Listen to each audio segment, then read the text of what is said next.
The message was clear.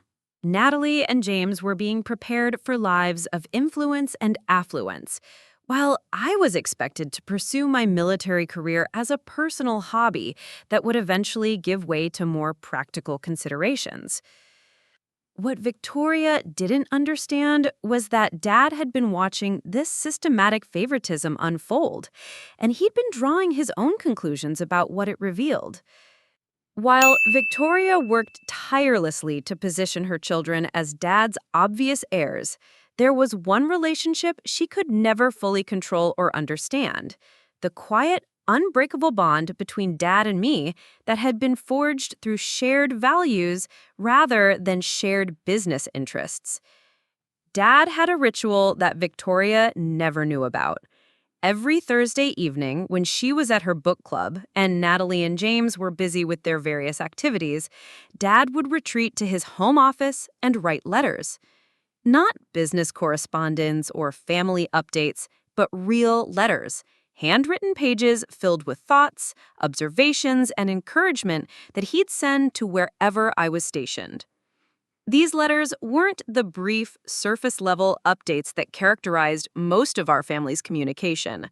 Dad wrote about everything: his memories of my mother, his thoughts on leadership, his observations about integrity in business, and his genuine curiosity about my military experiences. When I was deployed to Afghanistan, his letters arrived like clockwork every 2 weeks, often containing newspaper clippings about military achievements or articles about ethical leadership that he thought might interest me. But more importantly, Dad wrote about what he was learning from watching me. "I see your mother's compassion in the way you write about your soldiers," he said in one letter. "She would have been proud of how you put their welfare before your own comfort." In another, he wrote, "Your decision to turn down that corporate recruiter who contacted you shows the kind of integrity that can't be taught in business school." Dad had been quietly tracking my military career in ways that would have surprised Victoria. He subscribed to military journals and publications not because he was interested in defense policy, but because he wanted to understand the world I'd chosen. He researched the units I'd served with, the missions I'd supported, and the leadership challenges I faced. When I was promoted to lieutenant colonel at 32, younger than average for that rank, Dad knew exactly what that promotion meant because he'd done his homework. During my brief visits home, Dad would find opportunities to have private conversations that revealed how closely he'd been paying attention. While Victoria was organizing dinner parties to showcase Natalie's latest achievements, Dad would ask me to help him with small projects around the house: fixing a loose cabinet door, organizing his office files, or simply walking through Mom's old garden that he'd maintained exactly as she'd left it. These weren't casual father-daughter activities. They were intentional opportunities for Dad to observe how I approached problems, treated people, and handled responsibility. When we were fixing the cabinet door, he watched how I took time to explain each step to Mrs. Henderson, our elderly housekeeper, who was curious about the repair process. When organizing his files, he noticed how I carefully preserved documents that had sentimental value rather than just focusing on efficiency. "You know," Dad said during one of these conversations, "I've been thinking about what makes a good leader." We were in Mom's garden, and he was showing me how he'd expanded her herb section. "You can see, Victoria thinks leadership is about commanding respect through position and authority. Natalie believes it's about strategic thinking and market analysis. James thinks it's about relationships and influence." He paused, running his fingers through the rosemary plants Mom had planted years ago. "But watching you, I think real leadership is about earning trust by consistently doing the right thing even when no one is watching, even when it costs you something." This conversation happened during my promotion to colonel, but Dad didn't mention my new rank. Instead, he told me about a decision he'd made 30 years ago that had cost Roberts Industries a profitable contract because the client was asking him to use substandard materials. He said, "I lost money that quarter, but I kept my integrity. Your mother understood that some things are more valuable than profit margins." Dad also confided in me about the growing concerns he had about the direction of Roberts Industries under Victoria's influence. While she was focused on expansion and profit maximization, Dad worried about the company's relationship with its workers and its responsibility to the Millbrook Heights community. He'd built Roberts Industries on principles of fair wages, ethical manufacturing practices, and community investment.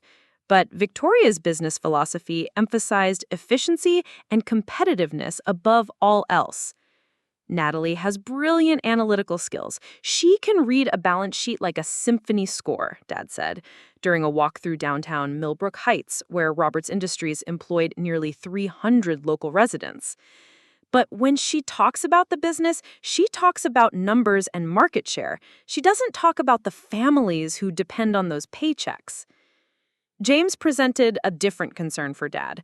While his charm and networking abilities were undeniable assets, Dad worried about his character under pressure. James can build relationships when everything is going well, Dad observed, but I haven't seen how he handles conflict or failure. Business isn't just about making deals, it's about maintaining integrity when deals go bad. These concerns weren't criticisms born of favoritism.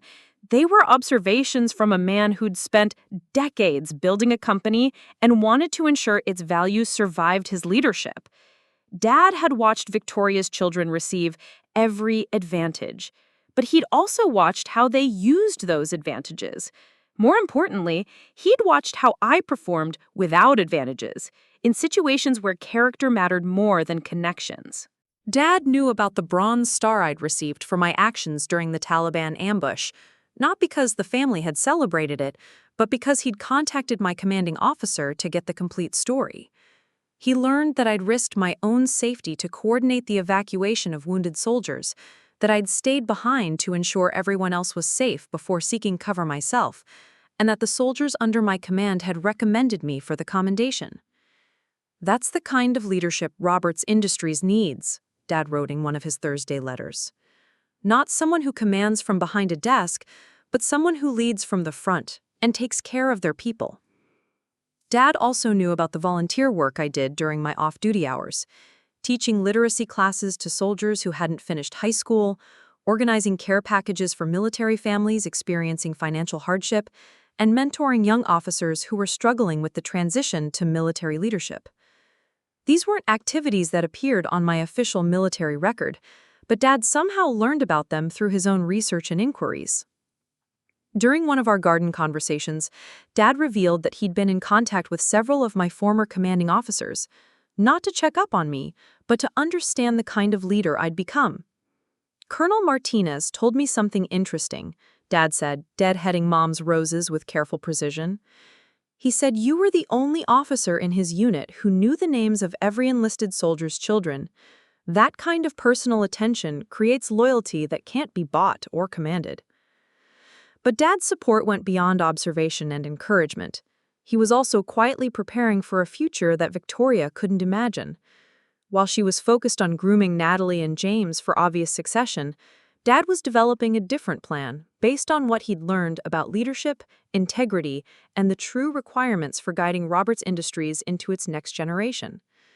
Dad had begun documenting his observations about all three of his children: their strengths, their weaknesses, their values under pressure, and their potential for principled leadership.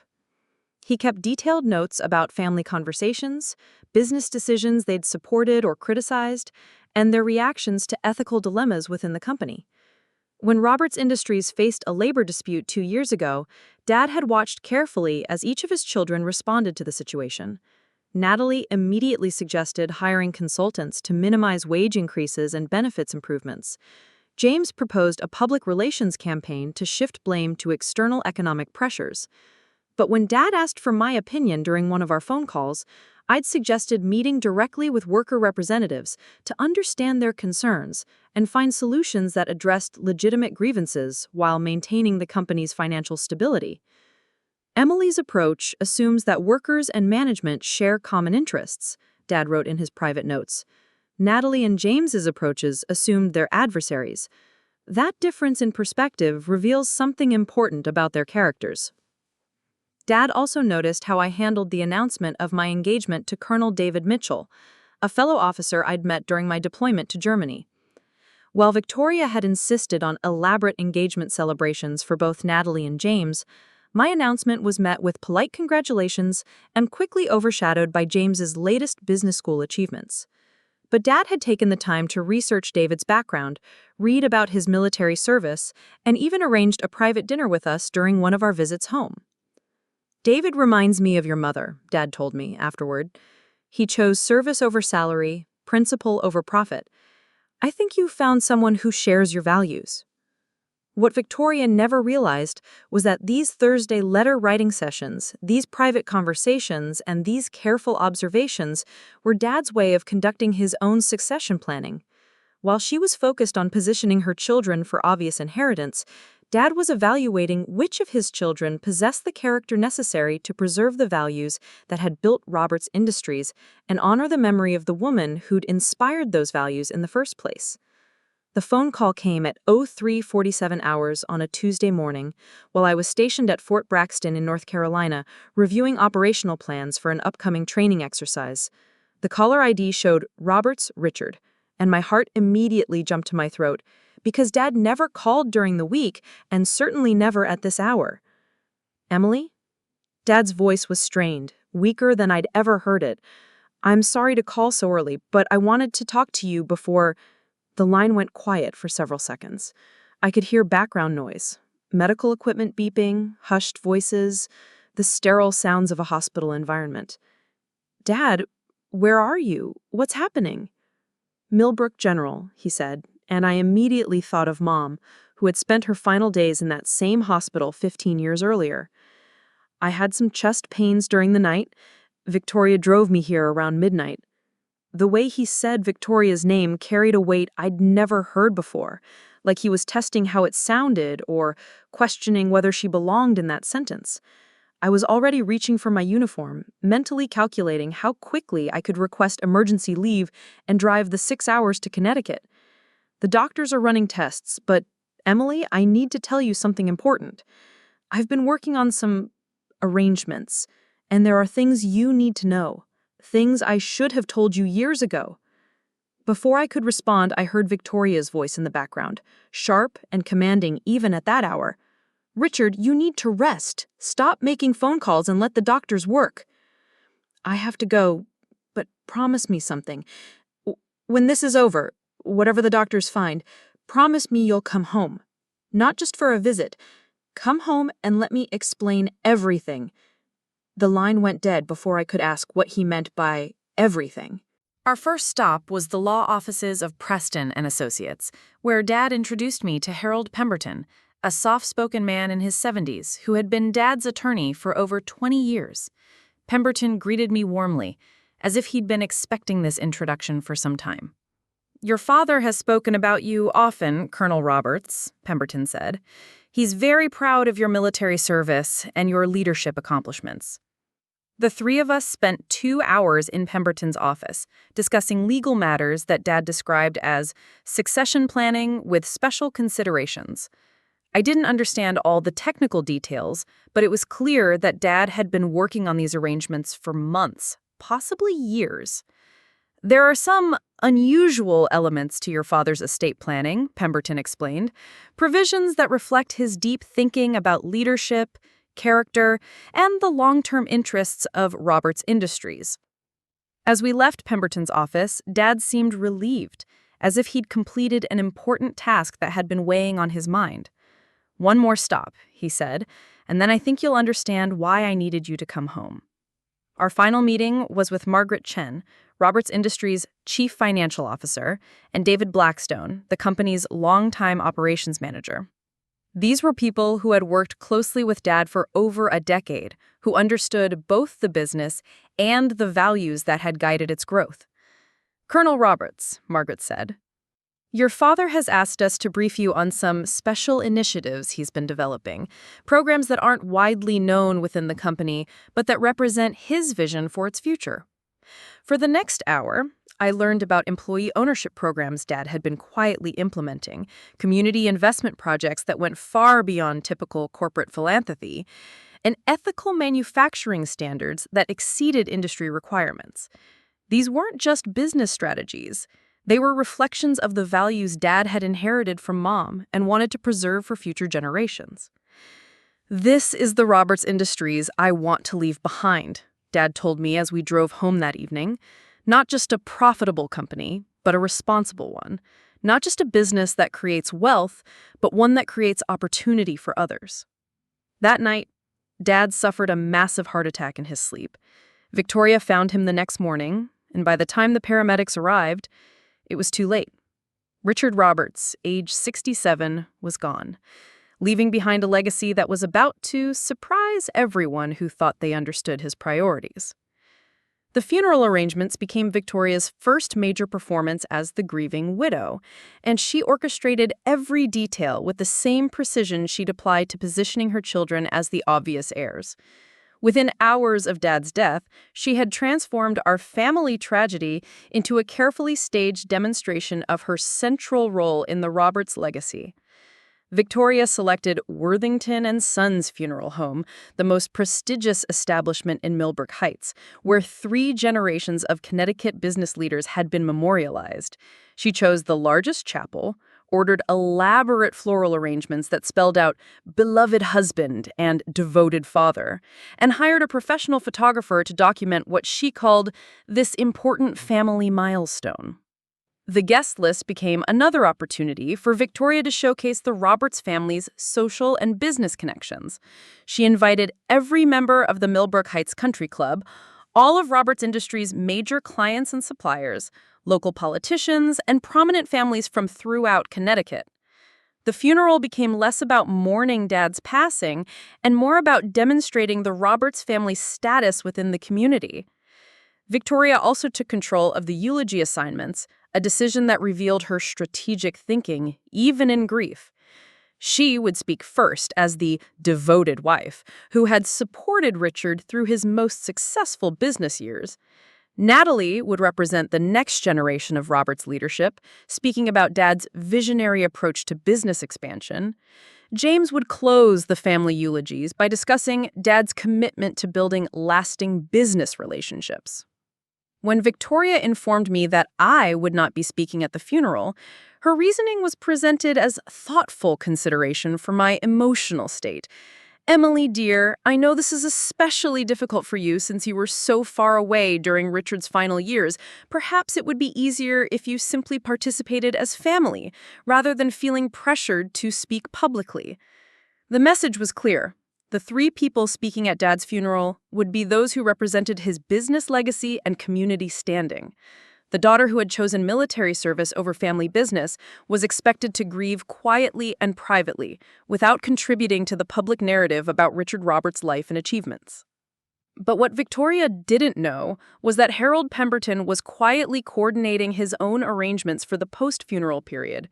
The morning after Dad's burial, Pemberton's office sent formal notices to all family members requesting their presence at the reading of Richard Roberts' last will and testament. The letter was brief and professional, but it contained one sentence that should have raised questions. "Your attendance is required for the complete disposition of Mr. Roberts' estate and business interests." Victoria received her copy of Pemberton's letter while she was still managing the aftermath of the funeral. Thank you notes to be written, flower arrangements to be redistributed, and condolence calls from business associates who wanted to discuss the future of Roberts Industries.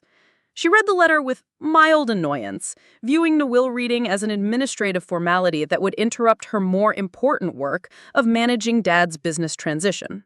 What none of us realized as we settled into our chairs and waited for Pemberton to return was that everything we thought we understood about Dad's intentions, about family priorities, and about the future of Roberts Industries was about to be completely overturned by a single document that Victoria had never seen and never could have imagined.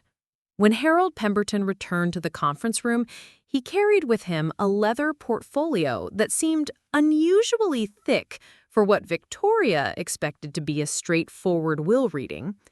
He moved with deliberate precision, arranging documents in careful stacks while maintaining the kind of professional neutrality that revealed nothing about the bombshell he was about to detonate.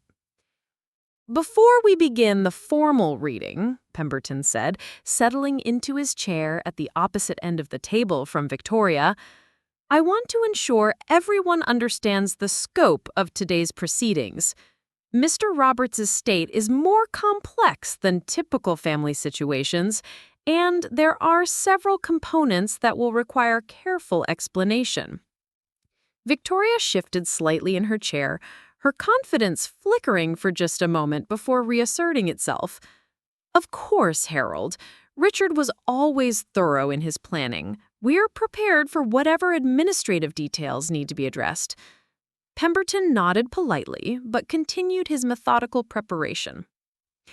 The estate includes the family residence, Mr. Roberts' personal assets, his shareholdings in Roberts Industries, and several additional provisions that reflect his particular concerns about the company's future leadership and direction. The word additional hung in the air like a question mark. Natalie glanced at Victoria with the first hint of uncertainty I'd seen from either of them since Dad's death. James stopped his casual scrolling through his phone and focused on Pemberton with sudden attention. Additionally, Pemberton continued, there are parties who will be joining us shortly to witness certain portions of the reading. Mr. Roberts specifically requested their presence for what he termed the complete transparency of his final wishes. Victoria's eyebrows rose sharply.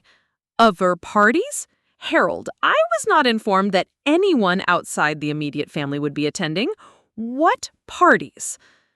Before Pemberton could respond, his receptionist knocked softly and entered with 3 additional people: Margaret Chen, Roberts Industries CFO, David Blackstone, the operations manager, and Colonel Patricia Reynolds, my former commanding officer from Fort Braxton, who had apparently driven up from North Carolina specifically for this meeting. Victoria stared at the unexpected arrivals with poorly concealed irritation. I don't understand. Why are business associates present for a private family matter? And who is this person? She gestured vaguely toward Colonel Reynolds, whose dress uniform in rows of military decorations clearly identified her as someone from my world rather than Victoria's. Mrs. Roberts, Pemberton said calmly, these individuals are here at Mr. Roberts' specific written request. They have important roles in understanding and implementing certain aspects of his estate planning. Margaret Chen took a seat along the side wall, her expression professionally neutral, but her presence suggested that whatever was coming would have significant business implications. David Blackstone positioned himself near the window, his weathered face reflecting years of working closely with Dad on operational decisions. Colonel Patricia Reynolds chose a chair directly behind me, her military bearing adding an unexpected formality to what Victoria had expected to be a routine family meeting. I still don't see why, Victoria began, but Pemberton raised his hand gently.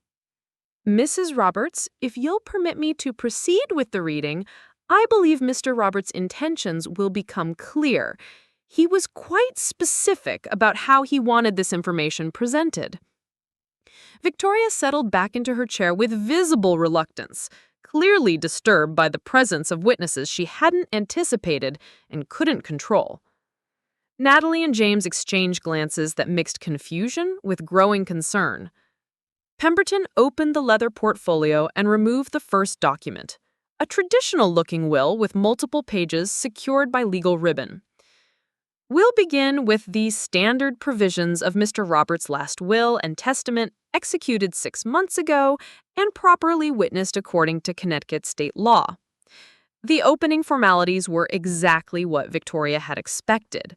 Dad's personal belongings, jewelry, and household items were distributed among family members in predictable ways.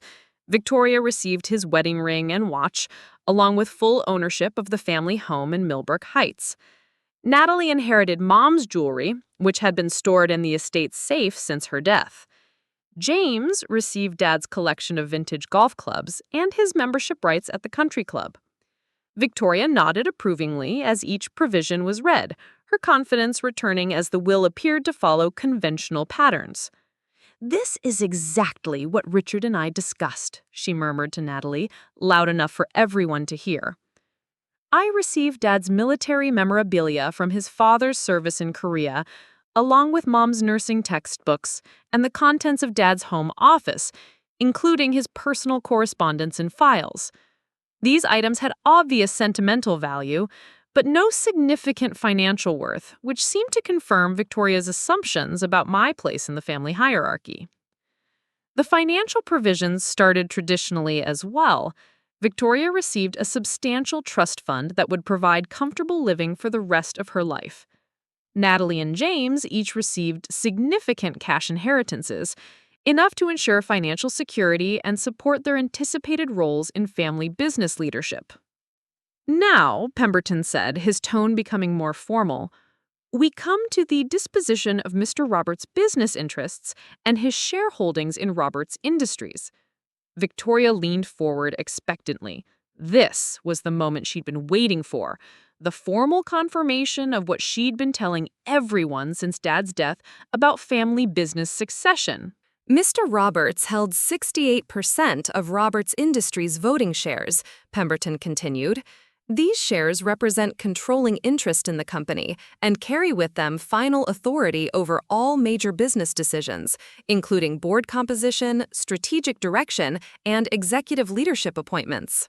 James straightened in his chair, clearly anticipating the announcement of his inheritance of these crucial business assets. Natalie pulled out her phone, probably preparing to calculate the exact value of the controlling interest they were about to receive. "The disposition of these shares," Pemberton said, his voice taking on the careful precision of someone delivering information that would shock his audience, "is addressed in a separate document that Mr. Roberts prepared specifically for this purpose." Victoria's smile began to fade, as something in Pemberton's tone suggested that her expectations might not align with reality. A separate document? Harold, Richard, never mentioned any separate documents to me. "Mrs. Roberts, your late husband was quite deliberate in his estate planning. He prepared what's known as a codicil, a legal addendum to his will that addresses specific circumstances he felt required special consideration." The word codicil seemed to echo in the suddenly quiet room. Victoria's confidence was visibly cracking as she realized that something she hadn't anticipated was about to be revealed. "This codicil," Pemberton continued, "was executed 3 weeks ago, shortly after Mr. Roberts' hospitalization. It was witnessed by myself and 2 other attorneys, and it specifically addresses the future ownership and leadership of Roberts Industries." Margaret Chen and David Blackstone were watching the family's reactions with expressions that suggested they knew what was coming but had been sworn to secrecy. Colonel Reynolds maintained her military composure, but I could sense her attention focused entirely on the unfolding drama. "Harold," Victoria said, her voice tightening with the first real anxiety she'd shown since Dad's death, "I demand to know what this codicil contains. Richard and I discussed his business succession plans extensively. There can't be any provisions that contradict our family agreements." Pemberton looked directly at Victoria with the kind of professional sympathy that lawyers reserve for delivering devastating news. "Mrs. Roberts, I'm afraid the codicil contains provisions that may be unexpected." Mr. Roberts was very clear about his reasoning, and he left detailed explanations for his decisions. Victoria's face had gone pale. Natalie and James were staring at Pemberton with growing alarm as they began to realize that their assumptions about inheriting controlling interest in Roberts Industries might have been completely wrong. "Perhaps," Pemberton said, reaching for another document in his portfolio, "we should proceed directly to the codicil itself. Mr. Roberts titled it specifically." He paused, looking around the room to ensure he had everyone's complete attention. "The document is formally titled, 'Special Codicil Regarding Leadership Succession for Roberts Industries, Provisions for Colonel Emily Roberts.'" The silence that followed was so complete that the ticking of Pemberton's office clock sounded like thunder. Victoria stared at Pemberton as if he'd spoken in a foreign language. Natalie's phone slipped from her hands and clattered onto the conference table. James's mouth opened and closed without making any sound. All eyes in the room turned toward me, and I felt the weight of everyone's attention as the foundation of everything they'd believed about Dad's intentions began to crumble around them. Pemberton cleared his throat and began reading from the Codicil in the same measured tone he'd used for the standard will provisions, but every word that followed would systematically destroy everything Victoria had believed about Dad's priorities and plans. Victoria's hands were gripping the edge of the conference table so tightly that her knuckles had turned white. "This is impossible," she whispered, but Pemberton continued reading. "Therefore, I hereby bequeath 68% controlling interest in Roberts Industries, along with all voting rights, board authority, and executive decision-making power, to my daughter, Colonel Emily Roberts, United States Army, with the full confidence that she possesses the character, leadership experience, and moral foundation necessary to guide this company according to its founding principles." The explosion of voices was immediate and overwhelming. Victoria shot to her feet, her chair rolling backward and hitting the wall. Natalie was staring at the Codicil document as if it might change if she looked at it hard enough. There has to be a mistake. Dad promised me I would inherit leadership of the company. We've been planning my transition for years. James stood up and started pacing behind his chair, his usual charm completely abandoned. "This makes no sense whatsoever. Emily lives on military bases and knows nothing about our clients, our operations, our industry. She can't just walk in and take over everything we've built." But Pemberton raised his voice above the chaos. "Please, if you'll allow me to continue. Mr. Roberts provided extensive justification for his decision." "I don't want to hear justifications," Victoria snapped. "I want to know how we contest this ridiculous document. Richard was clearly not in his right mind when he signed this. The hospitalization, the medications, the stress, no reasonable person would make such an irrational decision." Margaret Chen spoke for the first time since entering the room. "Mrs. Roberts, I can assure you that Mr. Roberts was completely lucid when he executed this codicil. I was present for several of the planning discussions, and his reasoning was thorough and well considered." Victoria whirled around to face Margaret. "You knew about this? You've been conspiring behind the family's back?" David Blackstone stepped forward from his position near the window. "Mrs. Roberts, Mr. Roberts didn't make this decision impulsively. He's been evaluating all options for succession planning for over 2 years. He asked Margaret and me to provide detailed assessments of what the company needs for future leadership." "And you recommended Emily?" Natalie asked incredulously. "Someone who's never worked in corporate management, never handled P&L responsibility, never managed civilian employees?" "Actually," Margaret said calmly, "we recommended leadership qualities over specific business experience. Mr. Roberts was very clear that Roberts Industries needed someone who could earn genuine respect from employees, maintain ethical standards under pressure, and prioritize long-term stability over short-term profits." Colonel Reynolds had remained silent until this moment, but now she stood and addressed the room with military directness. "If I may offer some perspective about Colonel Roberts' qualifications, since I've observed her leadership under actual combat conditions." Victoria looked at Colonel Reynolds with barely controlled fury. "I don't care about military qualifications. This is about business leadership, about real-world responsibilities." "Mrs. Roberts, Colonel Roberts has managed logistics operations for 3,000 personnel, coordinated multi-million-dollar equipment acquisitions, and maintained operational readiness under conditions where mistakes cost lives. She's handled budgets exceeding $50 million annually and managed supply chains across 3 continents." She paused, letting those numbers sink in before continuing. "More importantly, she's earned the trust and loyalty of subordinates who voluntarily follow her into dangerous situations. That kind of leadership can't be taught in business school. It's proven through character under pressure." James laughed bitterly. That's very impressive, but Roberts Industries isn't a military operation. We're talking about manufacturing, client relationships, market competition, regulatory compliance, things that require specific industry knowledge. David Blackstone shook his head. Mr. James, with respect, your father understood that industry knowledge can be learned. Character and integrity either exist or they don't. During the labor dispute 2 years ago, Emily suggested solutions that protected both worker interests and company profitability. Meanwhile, the recommendations from other family members would have damaged employee morale and community relations. That's completely unfair, Natalie protested. You're comparing our business recommendations to Emily's theoretical suggestions. She's never had to implement anything or deal with the real consequences of corporate decisions. Pemberton looked up from the codicil.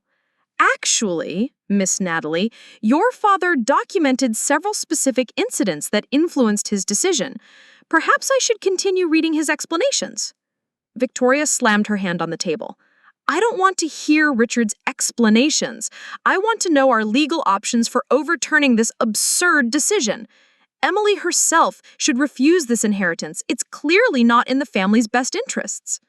For the first time since the codicil reading began, all eyes turned to me expectantly. I had been sitting in stunned silence, trying to process the magnitude of what Dad had done and what it meant for everyone in the room. I started, then stopped, overwhelmed by the weight of responsibility and the fury radiating from Victoria's side of the table. I had no idea Dad was planning this. He never discussed it with me directly. Exactly, Victoria seized on my words. Emily didn't even know about this plan, which proves how irrational it was. She can simply decline the inheritance and allow the controlling interest to pass to the logical heirs. Pemberton shook his head. Mr. Roberts anticipated that possibility and specifically addressed it in the codicil. If Colonel Roberts declines the inheritance, the controlling interest doesn't automatically pass to other family members. Instead, it triggers alternative provisions that would be less favorable to everyone involved. What alternative provisions? James demanded. Mr. Roberts established that if Colonel Roberts cannot or will not accept leadership of Roberts Industries, the controlling interest would be transferred to an employee ownership trust, with management decisions made by a board elected by the workers themselves. The silence that followed this revelation was different from the earlier shock. It was the silence of people realizing that their entire world had shifted in ways they couldn't control or reverse. Victoria sank back into her chair, her face pale with the understanding that Dad had not only given the company to Emily, but had specifically structured the inheritance to prevent the outcome she'd been planning for 15 years. He thought of everything, didn't he? Natalie said quietly, her voice mixing admiration with devastation. Margaret Chen nodded. Mr. Roberts spent months working through every possible scenario. He wanted to ensure that Roberts Industries would be led by someone who shared his values, regardless of family politics or personal preferences. Victoria looked directly at me with an expression that combined desperation with calculation. Emily, you have to understand what Richard has done to this family. He's destroyed everything we've worked for, everything we've built together. You can't possibly want to tear apart your own family by accepting this gift you don't even deserve. The word deserve hung in the air like an accusation, and I realized that this moment would define not just the future of Roberts Industries, but the future of every relationship in our family. Pemberton was watching me carefully, clearly understanding that my response would determine whether we continued with the detailed implementation provisions or moved immediately to the alternative arrangements Dad had prepared. Colonel Roberts, your father's codicil includes a personal letter addressed specifically to you, explaining his reasoning and requesting your response to this inheritance. Would you like me to read that letter now, or would you prefer to review it privately before making any decisions? I could feel the weight of everyone's expectations, the intensity of Victoria's anger, and the magnitude of responsibility that Dad had placed on my shoulders. But most of all, I could feel the presence of the values Dad had inherited from Mom and had spent his lifetime trying to preserve. values that were now mine to protect or abandon. "I'd like to hear the letter," I said quietly, my voice cutting through the tension that had consumed the conference room for the past hour. If Dad took the time to write it, I need to understand his reasoning before I make any decisions. Victoria started to object, but Pemberton was already reaching for another document from his portfolio. "Colonel Roberts, your father was very specific about wanting you to hear this letter in the presence of all family members and witnesses. He felt that transparency was essential for everyone to understand his decision-making process." He unfolded several handwritten pages, Dad's careful script filling each line with the kind of detail that suggested he'd been planning this explanation for months, possibly years. "My dear Emily," Pemberton began reading, and immediately I could hear Dad's voice in every word. "If you're hearing this letter, then the moment I've been preparing for has finally arrived. I know the family is shocked, probably angry, and certainly confused about my decision to entrust Roberts Industries to your leadership rather than to those who expected this inheritance. Let me explain why this choice was not only inevitable, but necessary." Victoria shifted uncomfortably in her chair, but her attention was completely focused on Pemberton's reading. "For the past 5 years, I have been conducting what I call character assessments of everyone who might potentially lead Roberts Industries into the future. These weren't formal evaluations, but careful observations of how each person responds to challenges, treats others, and makes decisions when they think no one important is watching." Dad's letter continued with devastating precision. "Victoria, I watched how you handled the situation when Mrs. Patterson, our longtime housekeeper, was diagnosed with cancer 3 years ago.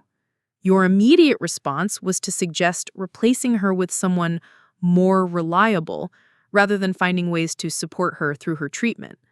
When I insisted we maintain her salary and health benefits during her recovery, you complained about the unnecessary expense and setting bad precedents." Victoria's face had gone ashen.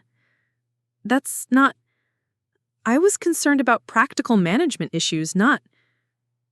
But Pemberton continued reading. "Natalie, during your summer internship at Roberts Industries 2 years ago, I asked you to evaluate our employee satisfaction survey results. Your recommendation was to eliminate the annual bonus program because it reduced profit margins without measurable productivity gains. When I explained that these bonuses often meant the difference between families making rent or missing payments, you suggested that market forces should determine appropriate compensation levels." Natalie was staring at her hands, her confidence from earlier completely evaporated. "James, last year, when our shipping manager, Robert Cruz, was injured in a workplace accident, you suggested that we minimize our liability by encouraging him to seek workers' compensation rather than providing additional company support. When I chose to pay his full salary during recovery and arrange for his family's medical expenses, you argued that we were exposing ourselves to future claims from other employees."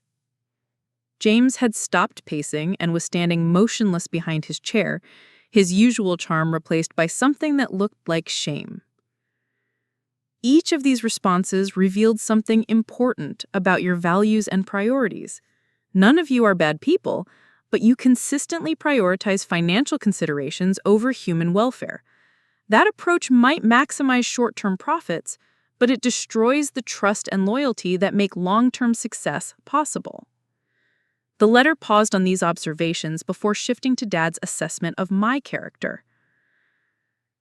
"Emily, during that same 5-year period, I watched you make very different choices.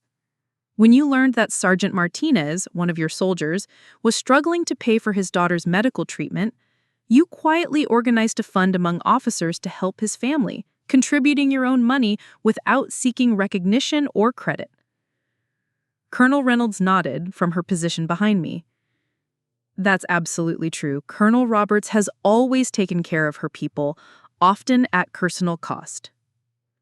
When Roberts Industries faced the labor dispute, Emily suggested that we meet directly with worker representatives to understand their concerns rather than hiring consultants to minimize their demands.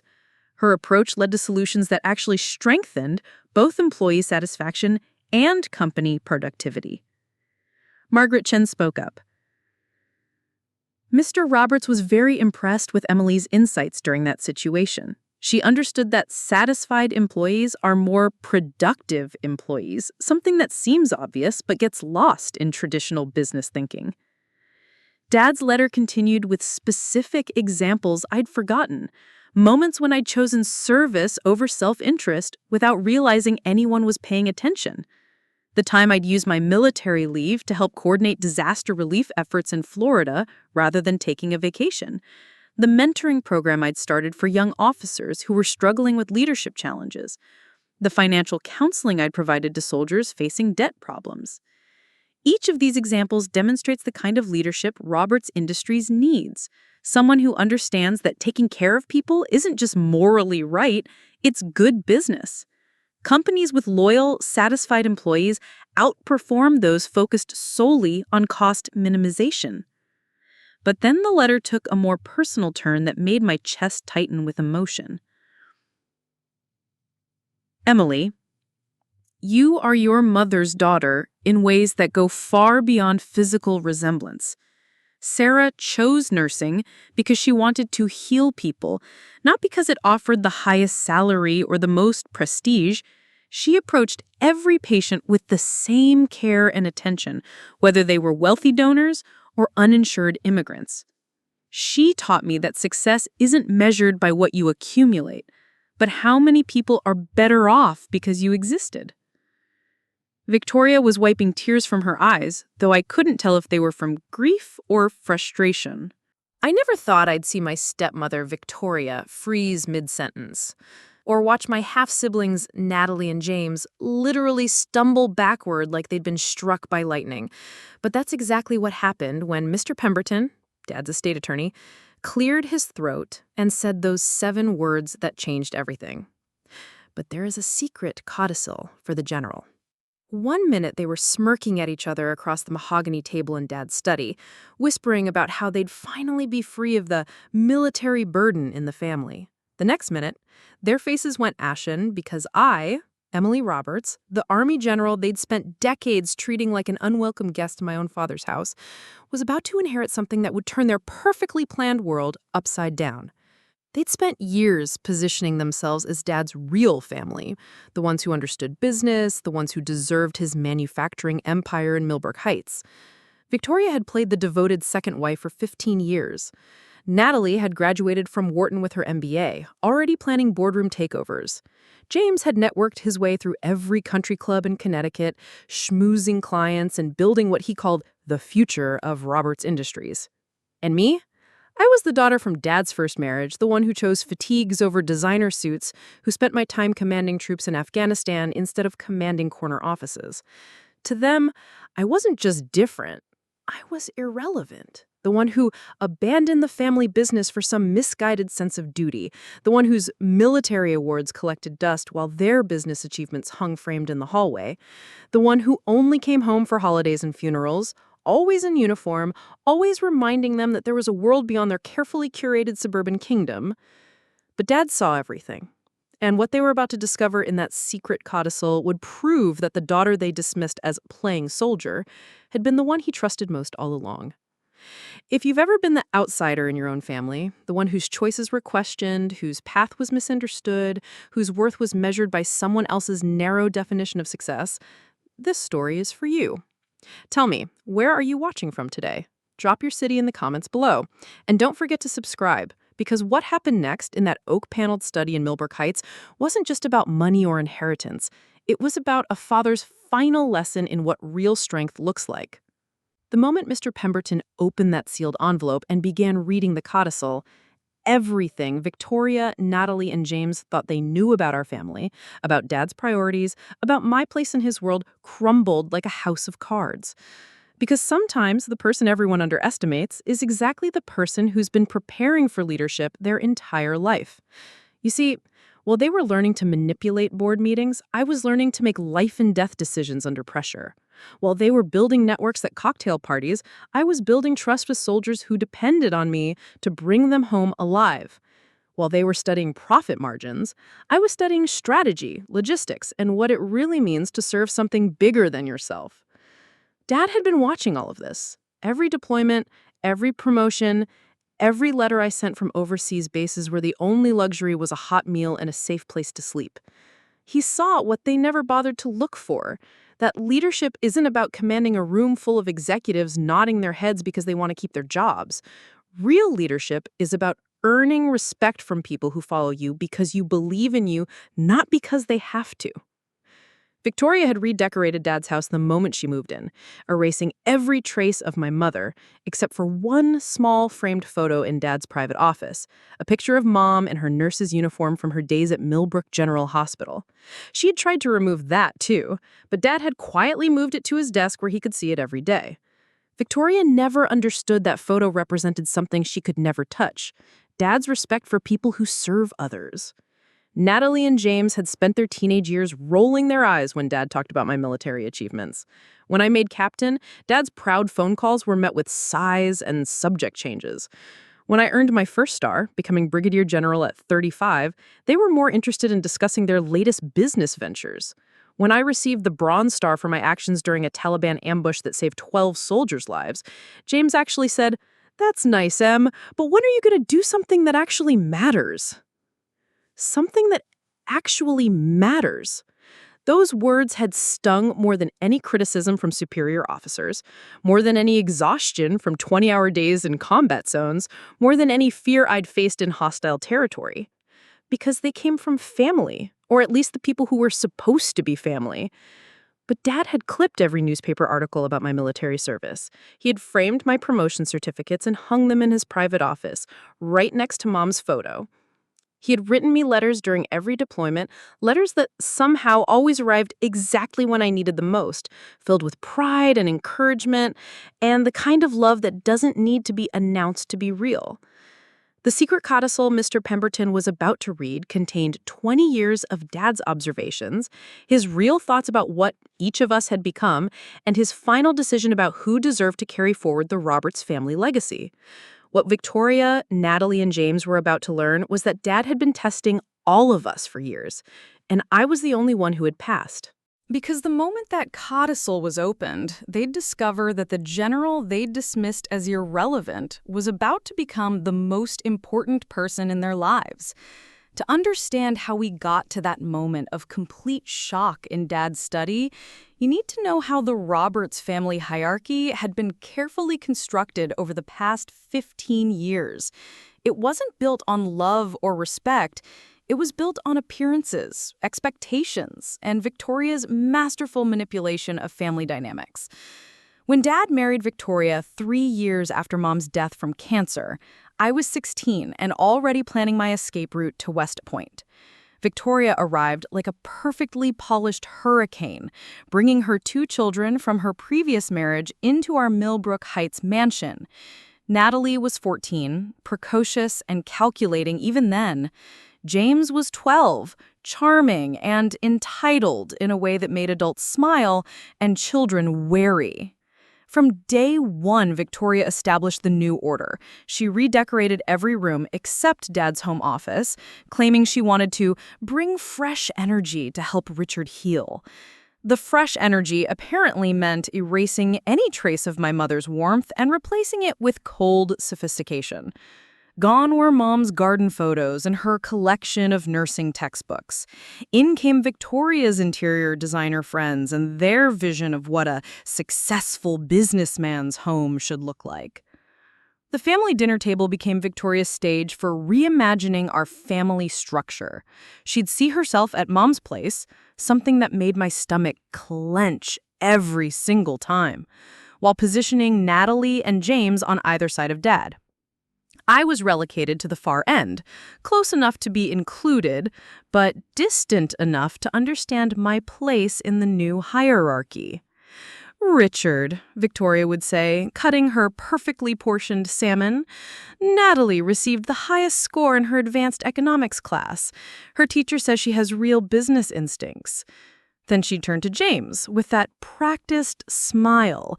And James closed his first mock deal in his entrepreneurship club, $50,000 in theoretical profit. Dad would nod approvingly, genuinely proud of their achievements.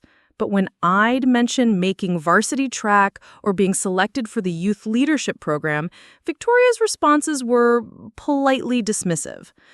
That's wonderful, Emily. Physical fitness is so important for whatever path you choose. The whatever path stung because Victoria knew exactly what path I was choosing. I'd been talking about military service since I was 14, inspired by stories of my grandfather's service in Korea and my own desire to do something meaningful with my life.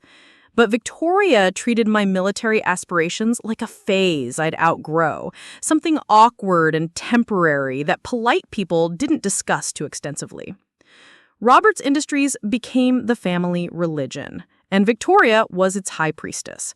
She made sure Natalie and James understood every aspect of the business, the manufacturing processes, the client relationships, the financial structures. Summer vacations meant tours of the factory floor in nearby Riverside. Family game nights became lessons in negotiation and strategic thinking. Even birthday gifts were chosen to reinforce business concepts. Meanwhile, my interests in military history, leadership theory, and international relations were treated like hobbies.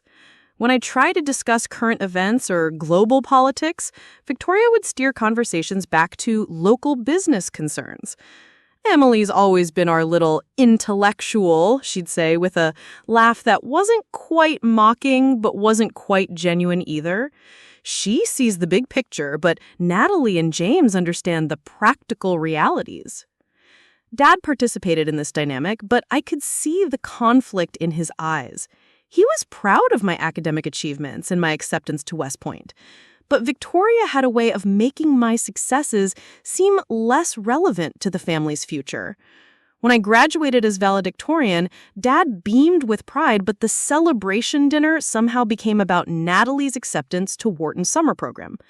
When I was commissioned as a second lieutenant, Dad framed my photo in dress blues, but it ended up in the hallway, while Natalie's business school achievements took center stage in the living room. The physical space of our home reflected these dynamics perfectly. Victoria had transformed the main living areas into showcases of wealth and success. Crystal chandeliers, imported marble, and furniture that looked expensive but felt unwelcoming. Family photos told the story she wanted. Victoria and Dad at charity galas, Natalie receiving academic awards, James at tennis tournaments, and occasionally a small photo of me in uniform tucked between larger portraits of the real family. Roberts Industries had 3 floors of offices in downtown Millbrook Heights, and by the time I was in college, Natalie and James had practically grown up there. They knew every employee's name, understood the production schedules, and could discuss quarterly reports like other kids discussed movies. Victoria made sure they attended client dinners and company events, positioning them as the obvious heirs to Dad's empire. I, meanwhile, spent my college breaks at military training programs or studying at the base library. When I came home, I was a visitor in uniform, representing a world that Victoria had successfully painted as separate from and irrelevant to the family business. She never said I wasn't welcome. Victoria was too sophisticated for such direct rejection. Instead, she created an environment where my military career was politely acknowledged, but never truly valued. This was the family structure that had solidified over 15 years. Victoria, as the matriarch who'd saved Dad from his grief and given him a new family vision. Natalie as the brilliant daughter destined to lead Roberts Industries into the future. James as the charming son who'd expand the business through relationships and deal-making. And me, Emily Roberts, the general, as the outlier who'd chosen duty over dollars, service over family business, and principles over profit. What none of them realized, as we sat in Dad's study that day, waiting for Mr. Pemberton to finish reading the standard will provisions, was that Dad had been watching everything. Every subtle dismissal, every conversation that stopped when I entered the room, every time my achievements were minimized while theirs were celebrated. And he'd been keeping notes. The pattern of dismissal didn't happen overnight. It was carefully crafted through 1,000 small moments that collectively communicated one clear message: Emily Roberts didn't belong in the family's future plans. I remember my 18th birthday with crystal clarity. I just received my acceptance to West Point, and Dad was genuinely excited. He'd taken me to dinner at Thornfield Manor, the most expensive restaurant in Millbrook Heights, just the two of us. For 3 hours, we talked about my future, about leadership, about the kind of person I wanted to become. Dad shared stories about his own father's military service and how proud he was that I was choosing to serve my country. When we returned home, Victoria had organized a surprise birthday celebration. The living room was filled with Natalie and James's friends from their prep schools, along with several families from the country club. It should have been touching, except the cake read, "Happy 18th birthday, Nancy," because Victoria had forgotten my name when ordering it. When I pointed out the mistake, she laughed it off. "Oh, Emily, Nancy, they're both lovely names. At least it starts with an E sound." The room erupted in laughter, but not the kind that makes you feel included. It was the laughter of people who understood that this mistake perfectly captured how little I mattered in this family's carefully orchestrated world. Natalie, who was 16 then, smirked from across the room. "At least they remembered you have a birthday, right, Em?" Dad looked mortified and started to say something, but Victoria quickly redirected everyone's attention to the real celebration, announcing that Natalie had been accepted to a prestigious business program at Columbia. Suddenly, my West Point acceptance was forgotten, and the party became about Natalie's achievements. I spent my 18th birthday watching my family celebrate my half-sister while eating cake with the wrong name. The same pattern repeated during every major milestone of my military career. When I graduated from West Point with honors, ranking 15th in a class of nearly 1,000 cadets, the family celebration lasted exactly one dinner. Dad was bursting with pride, but Victoria kept checking her phone and sighing about how late the ceremony had run. These military events are so lengthy. I suppose they have to make a big production out of everything. James, who was 17 then, actually fell asleep during my graduation speech at dinner. When Dad nudged him awake, James yawned, "Sorry, Em, all that stuff about duty and honor just makes me sleepy." Victoria laughed and ruffled his hair affectionately. "James needs his beauty sleep for his tennis tournament tomorrow. That's where the real action is." The contrast was staggering when Natalie graduated from high school 2 months later. Victoria hired an event coordinator, rented the ballroom at the Millbrook Heights Country Club, and invited over 200 people.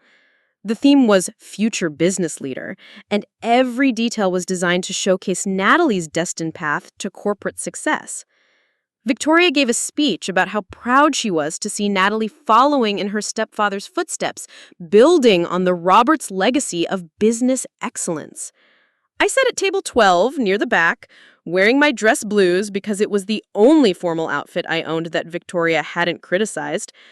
A family friend asked me what I was doing with my life, and when I mentioned my upcoming assignment to Fort Campbell, Kentucky, she looked confused. "Oh, you're still doing the military thing? I thought that was just a college phase." Later that night, I found Dad in his office staring at a photo of me in my West Point uniform. "I'm proud of you, Emily. I hope you know that." "I know you are, Dad, but sometimes I wonder if I'm the only one who thinks my choices matter." He was quiet for a long moment. "Your mother would have been so proud," he finally said. "She always believed in serving others and doing work that mattered more than money." It was one of the rare moments when Dad acknowledged the growing divide in our family values. But by morning, Victoria had him focused on planning James's summer internship at Roberts Industries, and my conversation with Dad felt like something I might have imagined. The dismissal extended beyond family celebrations to everyday interactions. During my brief visits home, Victoria had a way of making me feel like a guest who had overstayed her welcome. She'd ask probing questions about my military salary, my living conditions, my prospects for normal relationships. It must be so difficult, she'd say with practiced sympathy, living such an unconventional lifestyle. When do you think you'll be ready to settle down and start a real career?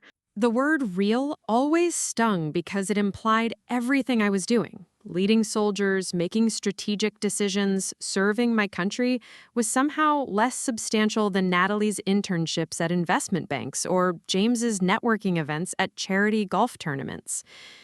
Victoria also had a gift for reframing my military achievements in ways that diminished their significance. When I was promoted to captain ahead of schedule, she told the family it was nice that Emily found something she's good at, even if it's so niche. When I received a commendation for my work training new officers, she said it was sweet that Emily enjoys teaching, just like her mother did. Every accomplishment was reduced to a personality quirk rather than a professional achievement. Meanwhile, Natalie's summer internship at Goldman Sachs was treated like a Nobel Prize, and James's acceptance to Dartmouth was celebrated with a weekend trip to Martha's Vineyard. The most painful dismissal came during my deployment to Afghanistan. I'd been gone for 8 months, leading a logistics unit in one of the most dangerous regions of the country. My letters home were filled with stories about the soldiers under my command, the challenges we faced, and the meaningful work we were doing to support humanitarian missions. Victoria's response letters were polite but distant, mostly updates about Natalie's graduate school applications and James's business fraternity activities. It was Dad who wrote the letters that kept me going. Letters filled with pride, encouragement, and genuine interest in my work.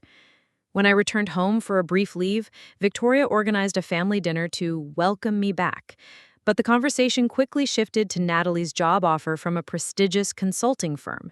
Victoria spent 20 minutes detailing Natalie's starting salary, her benefits package, and her projected career trajectory. When I tried to share stories from my deployment, Victoria listened with the kind of polite attention you'd give a stranger at a cocktail party. "That all sounds very intense," she said when I finished describing a particularly challenging mission. "I'm sure you're ready for something more stable now. Natalie's friend works in corporate communications. Maybe she could help you transition to something more civilian-friendly." The implication was clear. My military career was something to recover from, not something to build upon. James nodded along, adding, "Yeah, Em, you've proven you can handle the tough stuff. Now maybe it's time to do something that pays better." Even my promotion to major was overshadowed by James's graduation from Dartmouth with a degree in economics. Victoria made sure the family celebration focused on James's real-world achievements, while treating my promotion as a nice coincidence that happened to occur the same weekend. But the most pelling moment came during Natalie's engagement party to her investment banker fiancé, Christopher. Victoria had hired photographers to document every moment of the celebration. As I looked through the proofs later, I realized something striking. I appeared in exactly 3 photos out of over 200. In each one, I was partially hidden behind other family members or standing at the edge of the frame, like someone who'd accidentally wandered into someone else's celebration. That's when I understood that my marginalization wasn't accidental or unconscious. It was deliberate and systematic. Victoria had spent years positioning me as the family outsider, and she'd done such a thorough job that even I sometimes wondered if I'd truly belong. What I didn't know was that Dad had been watching all of this unfold, and he'd been taking notes. While I was being systematically marginalized, Natalie and James were receiving the kind of investment and attention that money can't buy, but privilege can provide. The contrast wasn't just obvious, it was orchestrated to send a message about who mattered in the Roberts family future. Natalie's path to business success was paved with opportunities that appeared effortlessly, but were actually carefully arranged by Victoria. During high school, while I was studying for my SATs in my bedroom, Natalie had private tutors for economics, finance, and public speaking. Victoria hired Dr. Margaret Thornhill, a former Wharton professor, to spend 3 hours every Saturday teaching Natalie advanced business concepts. These weren't just tutoring sessions, they were strategic preparation for a life of corporate leadership. When Natalie struggled with calculus her junior year, Victoria didn't just hire a math tutor. She arranged for Natalie to study with Dr. Peterson, a retired MIT professor who lived in neighboring Riverside. Dr. Peterson had consulted for Roberts Industries years earlier, and Victoria leveraged that connection to secure private lessons at his home library. Meanwhile, when I needed help with advanced physics for my West Point preparation, I used free online resources and study groups at the local library. The contrast became even starker during our college years. Victoria transformed Natalie's college experience into a masterclass in networking and career development. During Natalie's freshman year at Wharton, Victoria organized quarterly trips to Philadelphia, ostensibly to check on her daughter's adjustment. These visits included dinners with business school alumni who worked at major consulting firms, investment banks, and Fortune 500 companies. Victoria had researched every connection she could find between Roberts Industries and Wharton's business community. She reached out to former classmates, business partners, even clients who had MBA degrees from Wharton. By Natalie's sophomore year, she had a network of professional mentors who treated her like family because Victoria had positioned these relationships as personal favors to the Roberts family. James received similar treatment, though his path was designed around his natural charisma and social intelligence. While Natalie was being groomed for corporate leadership, James was being prepared for relationship building and deal-making. Victoria enrolled him in private golf lessons with Marcus Caldwell, the head professional at Millbrook Heights Country Club and a former PGA Tour player. These weren't casual golf lessons. Caldwell had connections throughout Connecticut's business community, and Victoria made sure James learned not just how to play golf, but how to use golf as a business tool. By age 16, James was playing in junior tournaments where he met the sons and daughters of CEOs, politicians, and investors.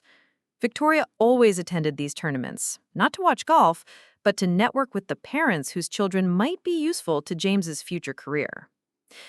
The summer after James's junior year of high school, Victoria arranged an internship for him at Riverside Capital Group, one of the most prestigious investment firms in the state. The internship wasn't advertised and wasn't competitive. Victoria had simply called Thomas Riverside, whose daughter had gone to prep school with Natalie, and asked for a favor. James spent that summer learning about financial markets while working alongside Harvard and Princeton graduates who were competing for full-time positions. Meanwhile, my summer breaks from West Point were spent at military training exercises or working unpaid internships at veteran service organizations. When I mentioned wanting to gain business experience to complement my military training, Victoria suggested I apply for retail positions at the mall. "Customer service experience is so valuable," she said with a straight face, knowing full well that Natalie had never worked a customer service job in her life. The educational investments continued through college in ways that highlighted the family's priorities. Natalie's business school education cost over $200,000, but the real investment was in the experiences Victoria arranged around her formal education. Spring break trips to London and Hong Kong weren't vacations. They were educational tours organized by Wharton's International Business Program. Victoria paid premium fees to ensure Natalie had access to these opportunities, while other students competed for limited spots. During Natalie's junior year, Victoria arranged a semester abroad program in Switzerland, not through Wharton's standard offerings, but through a private business institute that catered to wealthy families preparing their children for international careers. The program cost nearly $50,000 for one semester, but it provided Natalie with connections to European business leaders and experience with global financial markets. James's college experience at Dartmouth was similarly enhanced by Victoria's strategic investments. She purchased a membership at the exclusive Hanover Country Club specifically so James could host business school students and faculty for networking events. She funded his participation in Dartmouth's prestigious business case competition team, which required significant travel and equipment expenses that most students couldn't afford. When James needed an internship for his sophomore summer, Victoria didn't just help him apply for positions, she created one. She convinced Dad to establish a special projects role at Roberts Industries specifically for James, with a title that sounded impressive enough to enhance his resume, but responsibilities that ensured he couldn't make any serious mistakes. The contrast in our living situations during college was equally stark. While I lived in standard military housing and ate at the mess hall like every other cadet, Natalie lived in a luxury apartment near Wharton's campus. Victoria had purchased the apartment as an investment property, but it was furnished with expensive pieces and included a home office equipped with the latest technology. James's dormitory experience at Dartmouth was enhanced by care packages that arrived weekly, filled with gourmet food, expensive toiletries, and spending money for social events. Victoria understood that college relationships often translate into professional networks, so she made sure James never had to decline social invitations due to financial constraints. The professional development opportunities continued after graduation. When Natalie finished her MBA, Victoria didn't just help her job search, she orchestrated it. Victoria had spent 4 years building relationships with Wharton's Career Services office, and she leveraged every connection to ensure Natalie received interviews at top-tier consulting firms. When Natalie received multiple job offers, Victoria hired a career consultant to help her negotiate salary and benefits packages. James's transition from college to career was equally smooth. Victoria had arranged summer internships that led to strong recommendation letters and job offers before his senior year at Dartmouth. When James expressed interest in working for a venture capital firm, Victoria connected him with alumni from Dad's Princeton class who worked in that industry. The financial support for their career launches was substantial and strategic. Victoria provided Natalie with a clothing allowance for her professional wardrobe, money for a luxury apartment in Manhattan, and a reliable car for commuting. She understood that success in business often depends on looking successful, and she made sure Natalie had every advantage. James received similar support when he moved to Boston for his first job in financial services. Victoria helped him secure an apartment in Back Bay, one of the city's most prestigious neighborhoods, and provided him with a membership at an exclusive fitness club where many of his potential clients worked out. Meanwhile, my transition from West Point to active duty involved moving into base housing and learning to manage on a military salary. When I was stationed at Fort Campbell, I lived in a modest apartment and drove a used Honda Civic that I'd purchased with my own savings. The contrast wasn't lost on me when I came home for holidays and saw Natalie's BMW and James's Audi parked in the family driveway. But perhaps the most telling contrast was in how the family discussed our respective futures. Conversations about Natalie and James were filled with specific plans, strategic thinking, and long-term vision. Victoria talked about Natalie's 5-year plan and James's trajectory toward partnership. Their careers were treated as family projects that required ongoing investment and attention. My military career, by contrast, was discussed in vague terms, if at all. Victoria would ask polite questions about my current assignment, but never expressed curiosity about my long-term goals or professional development. It was as if my career existed in a parallel universe that had no connection to the family's real interests and priorities. 3 hours later, my commanding officer approved my emergency leave, and I was driving north on I-95 with a sick feeling that went beyond normal worry. Dad's voice had carried an urgency that suggested this wasn't just about chest pains or routine medical concerns. He'd sounded like a man who was running out of time to say important things. I arrived at Millbrook General just as the morning shift was beginning. Victoria was in the family waiting area, perfectly dressed despite the early hour, speaking quietly on her phone about rescheduling meetings and postponing social obligations. When she saw me approaching in my ACU's, Army Combat uniform, her expression shifted to something between annoyance and resignation. "Emily, you didn't need to rush up here. Your father is stable. The doctors say it was likely just stress and overexertion." But when I saw Dad later that morning, he didn't look like someone suffering from simple stress. He looked like someone who'd been carrying a heavy burden for a long time and was finally ready to set it down. His eyes were clearer than they'd been in years, as if the medical scare had focused his thoughts in ways that normal life hadn't. "I'm glad you came," he said, squeezing my hand with a surprising strength. "We need to talk, but not here. Too many ears." Over the next 3 days, while Dad underwent a series of cardiac tests and consultations, he began sharing things with me that he'd apparently been thinking about for years. Not medical concerns, but deeper worries about the future of Roberts Industries, the direction of our family, and decisions he needed to make about his legacy. Victoria thinks this episode was caused by business stress, Dad told me during one of our private conversations in his hospital room. She's probably right, but not for the reasons she thinks. He explained that he'd been struggling with decisions about succession planning, about ensuring that Roberts Industries would continue operating according to the principles he and Mom had established, about making sure the company's 800 employees would be protected by leaders who valued people over pure profit.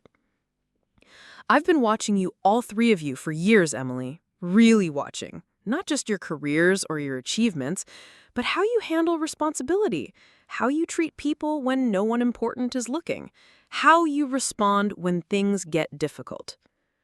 Dad's voice became stronger as he continued. Natalie has brilliant business instincts, but she sees employees as cost centers to be managed rather than people to be served. James has natural relationship skills, but he's never been tested when those relationships become challenging or when doing the right thing might cost him something personally. He paused, looking out the hospital window toward downtown Millbrook Heights, where Roberts Industries had been operating for 32 years. But you, Emily, I've watched you lead soldiers who volunteer to follow you into dangerous situations. I've read the reports about how you handled that logistics crisis in Afghanistan when supply lines were cut and you had to keep 300 troops fed and equipped for 2 weeks with half the resources you needed. I remembered that situation vividly. It had been one of the most challenging periods of my military career, requiring creative problem-solving, constant communication with nervous superiors, and the ability to maintain morale when everything seemed to be going wrong. Colonel Martinez told me something that stuck with me. He said that you never once complained about the impossible situation or blamed anyone else for the problems. Instead, you focused entirely on solutions and on taking care of your people. That's the kind of leadership Roberts Industries needs. During Dad's second night in the hospital, he had what the doctors called an episode. Not another heart attack, but a significant arrhythmia that required immediate intervention. For 6 hours, the medical team worked to stabilize his heart rhythm while Victoria, Natalie, James, and I waited in a tension-filled family conference room. Victoria spent most of those hours on her phone, managing the crisis as if it were a public relations challenge. She coordinated with Dad's business partners, postponed board meetings, and crafted careful messages about his condition that wouldn't alarm investors or clients. I sat quietly in the corner thinking about the last conversation I'd had with Dad and wondering if there were things he still needed to tell me that he might never get the chance to say. When Dad was finally stabilized and moved back to his regular room, he looked exhausted but determined. The medical scare seemed to have convinced him that whatever he'd been planning needed to happen sooner rather than later. "Emily," he said when I was alone with him the next morning, "I need you to promise me something else. When I'm discharged, and the doctors say that should be tomorrow, I want you to extend your leave for a few more days. There are some people I need you to meet." "What people, Dad?" "My attorney, for one, and some business associates who've been helping me with special projects. There are things about Roberts Industries that the family doesn't know, decisions I've been making that will affect everyone's future." He looked directly at me with an intensity that was both comforting and unsettling. "I need someone I trust to understand these decisions, someone who can carry them forward if something happens to me. Victoria thinks Natalie is ready for that responsibility, but readiness isn't just about business knowledge. It's about character under pressure." Dad was discharged on Friday afternoon with instructions to avoid stress and maintain a modified work schedule. But instead of going home to rest, he asked me to drive him to downtown Millbrook Heights for what he called important meetings that can't wait. Of course we'll attend, Victoria told Natalie and James over breakfast the morning after the funeral. Though I can't imagine why Harold insists on such formal procedures. Richard and I discussed his estate planning many times. The will simply confirms what we already know about family responsibilities and business succession. Natalie nodded confidently while reviewing financial documents spread across the dining room table. Mom's right. Dad made his priorities clear over the years. The will reading is just legal protocol. She was already deep into analysis of Roberts Industries' quarterly reports, preparing for what she assumed would be her immediate transition into company leadership. James was equally confident, though his focus was on maintaining business relationships rather than financial analysis. He'd spent the morning after the funeral on phone calls with Dad's key clients, assuring them that Roberts Industries would continue operating without interruption under proven family leadership. Several clients had specifically asked about succession plans, and James had smoothly deflected their concerns with promises that everything would be clarified very soon. Meanwhile, I was struggling with grief that felt different from what the rest of the family was experiencing. While they mourned the loss of Dad's business guidance and social connections, I was mourning the loss of our private conversations, his Thursday letters, and the quiet understanding we'd shared about values that went beyond profit margins. The morning of the will reading, I found myself standing in Mom's old garden, remembering Dad's comment about how some things are more valuable than money. The herb garden he'd maintained in her memory was thriving, despite the October chill, and I wondered what he would have wanted me to understand about legacy and lasting value. The morning of the will reading, Victoria had chosen our outfits for the will reading with her usual attention to image management. She wore an elegant black dress that conveyed appropriate grief while maintaining professional sophistication. Natalie selected a conservative business suit that suggested readiness for corporate responsibility. James chose a traditional navy blazer and gray slacks that projected serious-minded reliability. I had arrived home for Dad's funeral with only my dress uniform and a few civilian clothes packed hastily in my military duffel bag. For the will reading, I chose a simple black dress that Mom had bought me years earlier, before Victoria had taken over family fashion decisions. It felt appropriate to wear something that connected me to Mom's memory rather than Victoria's expectations. The atmosphere in our house that morning was subdued but expectant. Victoria moved through her pre-meeting routine with practiced efficiency, reviewing notes she'd made about Dad's business holdings and discussing logistics with Natalie about the transition timeline they'd been planning. James practiced what he clearly expected to be his remarks accepting new responsibilities within the family business. At 10:30 a.m., we gathered in the front hallway for the short drive to Pemberton's office. Victoria had arranged for us to arrive together in the family's Mercedes, a detail that reinforced the image of unified family leadership she'd been projecting to the community since Dad's death. During the 15-minute drive through downtown Millbrook Heights, Victoria offered what she clearly intended as helpful preparation for the upcoming meeting. Harold has always been rather formal in his procedures, but the essential information should be straightforward. Richard was very organized about his estate planning, and we've discussed his intentions many times over the years. She turned to look at me in the back seat, her expression mixing sympathy with subtle correction. Emily, I know this process might seem complicated since you haven't been involved in the family business discussions, but please don't worry about the technical details. Natalie and James understand the complexities, and we'll make sure you're taken care of appropriately. The phrase taken care of appropriately carried the same patronizing tone Victoria had used throughout my adult life when discussing my future. It suggested that my needs would be considered within the larger context of more important family business concerns, that my role would be supporting rather than leading, receiving rather than deciding.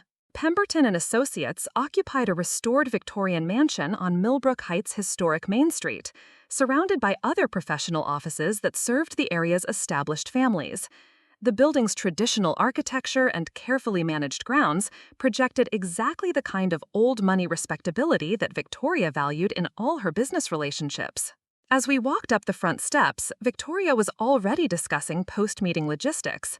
After we finish here, we should probably meet with Margaret Chen and David Blackstone to discuss immediate transition plans for Roberts Industries. The employees will be looking for reassurance about leadership continuity, and our clients will want to understand reporting structures going forward. Harold Pemberton greeted us in his office reception area with the kind of professional courtesy that revealed nothing about what was coming. He was cordial but formal, offering condolences and expressing appreciation for our promptness in attending the will reading. Please make yourselves comfortable in the conference room, Pemberton said, gesturing toward a spacious room dominated by a large oak table surrounded by leather chairs. I have some materials to organize, and then we can begin the formal reading of Mr. Roberts' last will and testament. Victoria chose her seat at the head of the table, with Natalie and James positioned on either side of her. I was directed to a chair across from them, unconsciously recreating the same seating dynamics that had characterized our family dinners for 15 years. Victoria checked her watch and arranged her notepad, clearly eager to complete this administrative requirement and move on to more substantive business discussions. I see Sarah's values in every decision you make, Emily. Your choice of military service over corporate advantage. Your consistent prioritization of your soldiers' welfare over your own advancement. Your refusal to compromise your principles, even when doing so might have made family relationships easier. The letter shifted to Dad's vision for Roberts Industries' future. Roberts Industries needs a leader who understands that businesses exist to serve communities, not the other way around.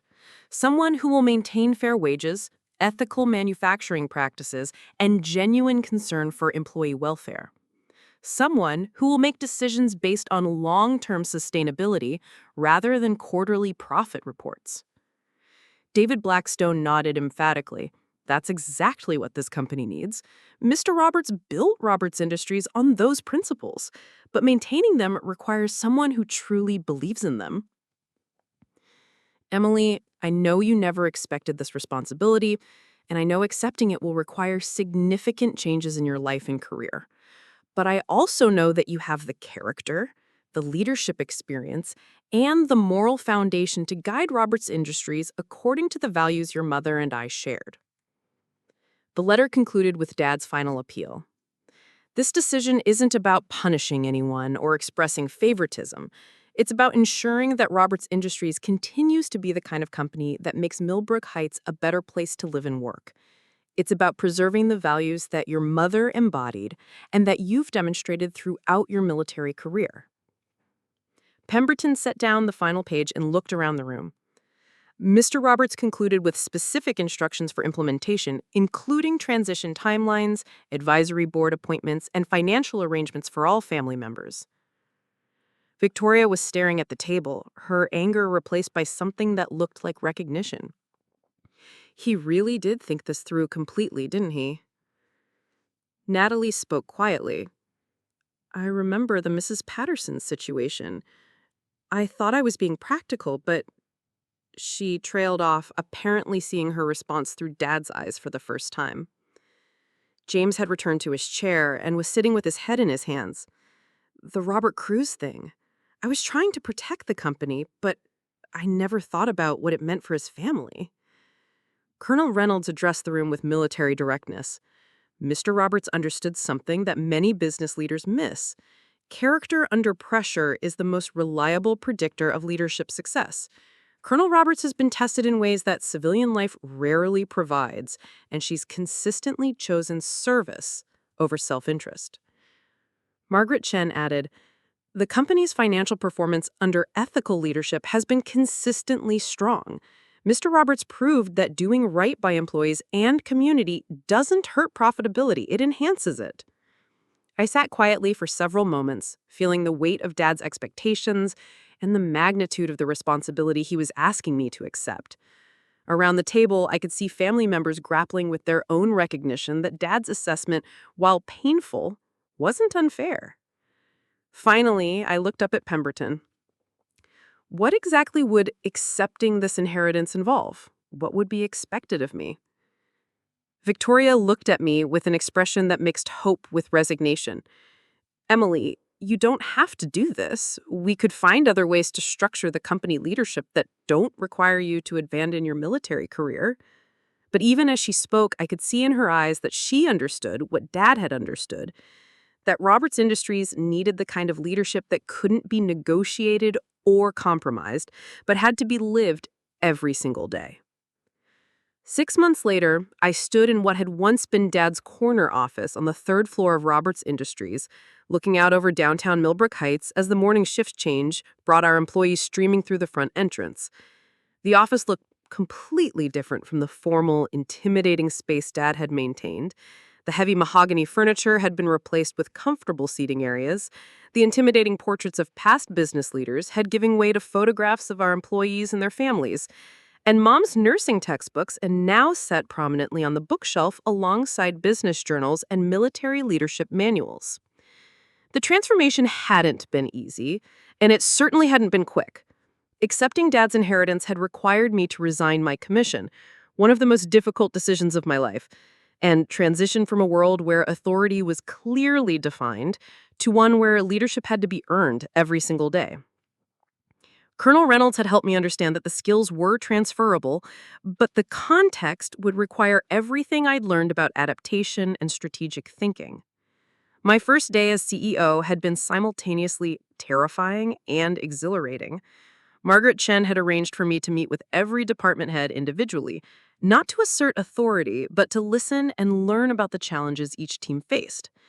David Blackstone had spent 3 weeks walking me through every aspect of our manufacturing processes, introducing me to employees who had worked for Roberts Industries for decades, and helping me understand the culture Dad had built over 30 years. What I discovered was a company that was financially healthy, but facing the same pressures that were affecting manufacturing businesses throughout Connecticut. Rising healthcare costs, increasing competition from overseas manufacturers, and the challenge of maintaining skilled workers in an economy that often undervalued industrial jobs. But I also found employees who genuinely cared about their work and took pride in the quality products we manufactured. The employee trust that Dad had mentioned in his letter wasn't theoretical. It was visible in daily interactions. Workers approached management with suggestions and concerns because they believed their input mattered. Supervisors knew the names of employees' children and asked about family situations because they understood that work-life balance affected productivity. The labor union representatives weren't adversaries, but partners in maintaining both job security and company competitiveness. My first major decision as CEO came within a month of taking over. Riverside Manufacturing, our largest competitor, had offered to buy Roberts Industries for significantly more than its assessed value. The offer would have made everyone in the family wealthy beyond their current circumstances and eliminated the stress of running a complex business operation. Victoria, Natalie, and James all urged me to accept the buyout offer. "Emily," Victoria had said during a tense family meeting, "you've proved your point about being capable of leadership, but you don't have to sacrifice your entire life to some misguided sense of obligation to Richard's memory." Natalie had been more direct. "The numbers make sense, Em. Riverside's offer represents a 40% premium over our current valuation. We could all be financially independent and you could return to your military career if that's what you really want." James had focused on practical considerations. "Think about the employees, Emily. Riverside has more resources than we do, better benefits packages, more opportunities for advancement. Selling to them might actually be better for everyone." But when I brought the Riverside offer to our Employee Advisory Council, a group Dad had established to provide worker input on major decisions, their response was immediate and unanimous. "Colonel Roberts," said Maria Santos, who supervised our quality control department, "Riverside doesn't care about Millbrook Heights or the people who work here. They'll move production to their facilities in South Carolina within 2 years and eliminate 300 jobs. Tom Wilson, our senior machinist and union representative, had been even more blunt. "Ma'am, your father built this company to be part of this community. Selling to Riverside would destroy everything he worked for and everything you've started building." That conversation had crystallized something important for me. This wasn't just about business ownership. It was about community responsibility and the kind of legacy I wanted to help create. I declined Riverside's offer and instead focused on strengthening Roberts Industries' competitive position through the values-based approach Dad had outlined in his letter.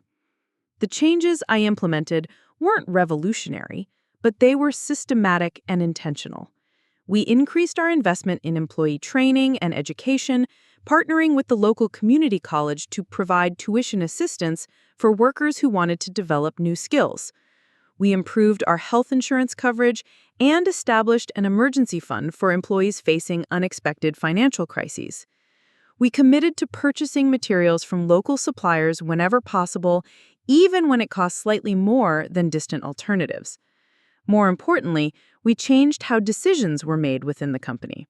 Instead of top-down mandates, we established cross-functional teams that included both management and floor workers in problem-solving processes.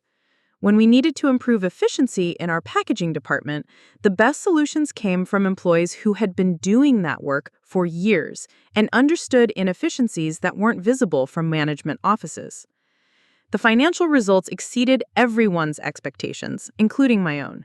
Employee satisfaction scores reached record highs, which translated into lower turnover, reduced training costs, and higher productivity.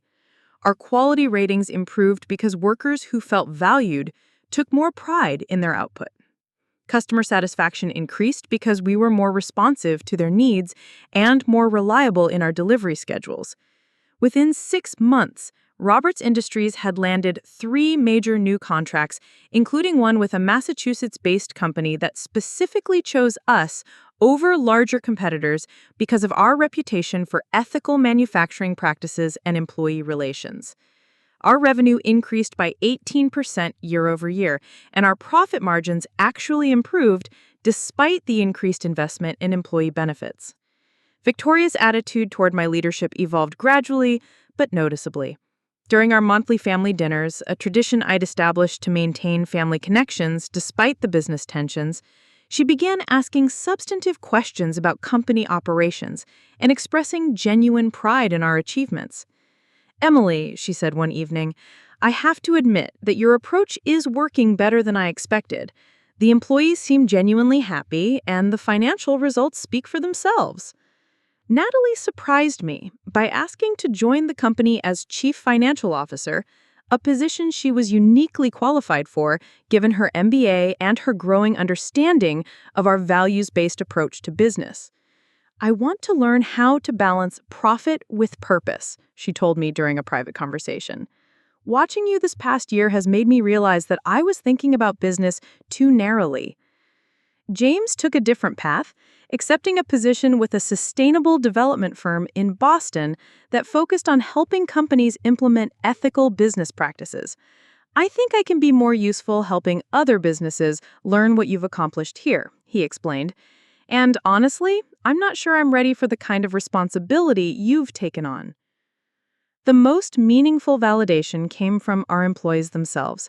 During our annual company meeting, Maria Santos had stood up during the open discussion period and said, "Colonel Roberts, a lot of us were worried when Mr. Roberts passed away, and we didn't know what would happen to the company. But you've made this place better than it was before. You listen to us, you care about our families, and you've shown us that doing the right thing can also be good business." That comment had generated sustained applause from 300 employees, and I'd had to excuse myself from the meeting for a few minutes to compose myself. These were people who had trusted Dad's vision, and now they were trusting mine. The transformation extended beyond Roberts Industries to my personal life as well.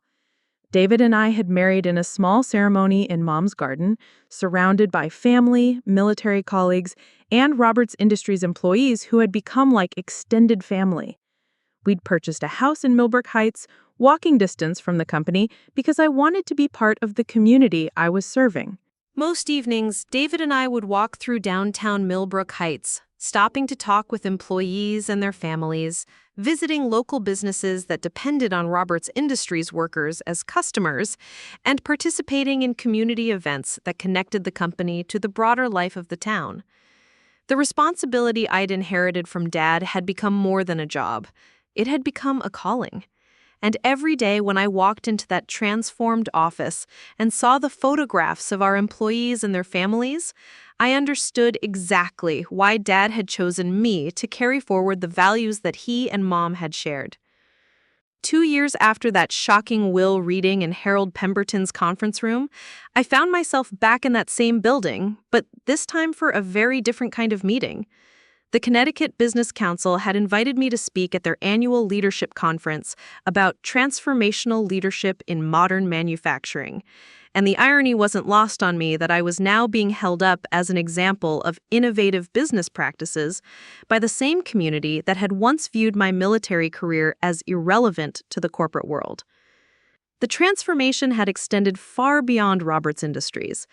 Our success had attracted attention from business schools, management consultants, and other manufacturing companies throughout New England who wanted to understand how employee-centered leadership could produce superior financial results. Harvard Business School had written a case study about our approach, and I regularly received speaking requests from organizations that wanted to learn about values-based business management. But the most meaningful change wasn't in external recognition. It was in the relationships within our own family and community. Victoria had become one of my strongest supporters and advisors, using her social connections and business experience to help Roberts Industries build partnerships with other ethical companies throughout Connecticut. Emily, she told me during one of our weekly coffee meetings, I spent so many years focused on appearances and status that I forgot what actually matters. Watching you lead has reminded me of values I used to believe in. Victoria had also established the Sarah Roberts Memorial Foundation, named after my mother, which provided healthcare assistance to families in Millbrook Heights who couldn't afford medical treatment. Your mother would have loved this work, Victoria often said, and I could see genuine emotion in her eyes when she talked about Mom's legacy of service to others. Natalie had flourished in her role as CFO, bringing her analytical skills to support our values-based approach to business decisions. She developed financial models that measured not just traditional profit metrics, but also employee satisfaction, community impact, and long-term sustainability indicators. I never understood before that you could use business skills to make the world better rather than just making yourself richer, she told me. Dad saw that distinction long before I did. Natalie had also surprised everyone by enrolling in night classes to earn a master's in social work, planning to eventually transition into nonprofit leadership while maintaining her business expertise. I want to learn how to help people the way you and Mom did, but use my financial background to make those organizations more effective. James had found his calling with the sustainable development firm in Boston, where his natural relationship-building skills were being used to help companies transition to more ethical business practices. He visited Millbrook Heights regularly, often bringing potential clients to see Roberts Industries as an example of successful, values-based manufacturing. I never understood leadership until I watched you do it, he said during one of these visits. I always thought it was about convincing people to do what you wanted. You showed me it's about becoming someone people want to follow. The changes at Roberts Industries had created ripple effects throughout Millbrook Heights. Other local businesses had adopted similar employee-centered practices, and the town had attracted several new companies that were specifically looking for communities that supported ethical business operations. Unemployment had dropped to its lowest level in 20 years, and the local school system had benefited from increased tax revenue and corporate partnerships. Our employee ownership program, which I'd implemented in the second year, had transformed workers from hourly employees into invested stakeholders. Every Roberts Industries employee now owned shares in the company and participated in quarterly profit-sharing distributions. This wasn't just good business, it was good citizenship, creating a stable middle class that supported local merchants, restaurants, and service providers. Maria Santos had been promoted to Vice President of Operations, making her one of the highest-ranking Latinas in Connecticut manufacturing. Tom Wilson had completed his engineering degree through our tuition assistance program and now served as our Director of Safety and Training. These weren't token promotions. They were recognitions of talent and dedication that had always been present, but had never been fully utilized under traditional corporate hierarchies. The success had attracted David and I personal opportunities we'd never anticipated. David had been recruited by the Department of Defense to develop training programs that applied civilian business ethics to military procurement processes. They want to learn how to build the kind of trust and efficiency you've created here, but in government operations, he explained. I'd been offered positions with major corporations, consulting firms, and even a few political organizations that wanted to leverage our success for larger-scale social change. But every offer felt like a step away from the community we'd helped build in Millbrook Heights and the responsibilities Dad had entrusted to me. During our third annual Employee Appreciation Dinner, held in the Roberts Industries main floor with tables set up between the manufacturing equipment, I looked around at 300 employees and their families sharing a meal in the space where they create products they could be proud of. Children played between the machines that would be humming again on Monday morning, and teenagers talked with adults about apprenticeship opportunities and career paths that would keep them in Millbrook Heights, rather than forcing them to leave for opportunities elsewhere. Harold Pemberton attended that dinner as our honored guest, and during his brief remarks, he shared something that had never come up during the will reading. Richard Roberts asked me to prepare a sealed letter to be opened on the 3rd anniversary of Emily becoming CEO, he announced. Tonight seems like the appropriate time to share his final message. The room fell quiet as Pemberton opened an envelope that had been waiting in his office safe for over 3 years. Emily, he read in Dad's familiar voice, if you're hearing this message, then you've not only accepted the responsibility I placed on you, but you've succeeded in ways that prove everything I believed about your character and leadership ability. The Roberts Industries you're now leading isn't the company I left behind. It's the company I always dreamed it could become. The letter continued. By now, you've discovered that leadership isn't about commanding respect, it's about earning trust. You've learned that taking care of people isn't just morally right, it's the foundation of sustainable business success. And you've proven that the values your mother embodied can guide not just individual choices, but entire organizations. Dad's final words were addressed not just to me, but to everyone in the room. To the employees of Roberts Industries, Emily didn't inherit this company. She earned it through character, service, and dedication to something larger than herself. The success you're all celebrating tonight isn't her achievement alone.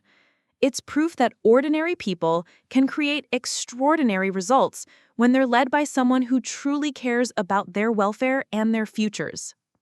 As Pemberton finished reading, the applause that filled the manufacturing floor wasn't just for Dad's words or from my leadership, it was for what we'd all built together.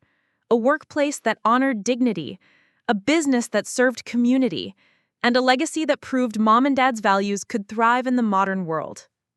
Later that evening, as David and I walked home through downtown Millbrook Heights, I thought about the journey from that shocking will reading to this moment of celebration and community. Victoria, Natalie, and James had each found their own ways to contribute to something meaningful. Our employees had become partners in success rather than just workers. And our community had become stronger because business leadership had remembered its responsibility to serve others. The greatest gift Dad had given me wasn't Roberts Industries. It was the opportunity to discover that the leadership skills I'd developed in the military could create positive change in civilian life, that the values Mom had embodied through nursing could guide business decisions, and that the family I'd felt excluded from for so many years could become a source of support and partnership when everyone understood that success means lifting others up rather than climbing over them.